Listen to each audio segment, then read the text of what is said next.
నమస్కారం, నా పేరు తరణి. డివైన్ న్యూస్ కి స్వాగతం. ముందుగా వార్తల్లోని ముఖ్యాంశాలు. నిరుపయోగంగా ఉన్న జీవీఎంసీ సులభ్ కాంప్లెక్స్.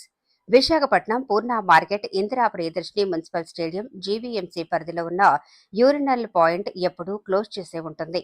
గత కొన్ని సంవత్సరాలుగా తాళాలు తీసిన దాఖలాలు లేవు. అంతేకాకుండా స్వచ్ఛ భారత్ పేరుతో ర్యాంకుల కోసం చూడకుండా ముందు ముందు ఇలా తాళాలు వేసి ఉన్న వాటిని దయచేసి తెరిచి ప్రజలకు ఉపయోగకరంగా ఉంచాలని కోరుకుంటున్న ప్రజలు. ఊరు గొప్ప పేరు దిబ్బ అన్న చందాన ఎంతో వ్యయం హెచ్చించి అక్కడ యూరినల్ పాయింట్ ఏర్పాటు చేశారు. ఎన్నో లక్షలు పెట్టి కట్టిన నిరుపయోగంగా తాళాలు వేసి ఉంటుంది. దీనివల్ల అక్కడ ఉన్న ప్రజలు బయట మూత్ర విసర్జన చేస్తున్నారు. తుప్పు పడుతున్న గేట్లు తెరిచే నాథుడు లేడు. మరి ఎందుకు తెరవటం లేదో అర్థం అవ్వట్లేదు అంటున్న ప్రజలు. క్లీన్ చేయాలనో లేకపోతే పక్కన ఉన్న ప్రైవేటు సులభ్ కాంప్లెక్స్ కి నష్టం వస్తుందని మూసేశారా అని అంటున్న ప్రజలు. దయచేసి దీన్ని ఓపెన్ చేసి ప్రజలకు ఉపయోగకరంగా ఉంచాలని నాయకులను మరియు జీవీఎంసీ కమిషనర్ని కోరుకుంటున్న ప్రజలు.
మీకు ఈ వీడియో నచ్చినట్లయితే లైక్ చేయండి, షేర్ చేయండి. ముందుగా కింద ఉన్న సబ్స్క్రైబ్ బటన్ పై క్లిక్ చేయండి.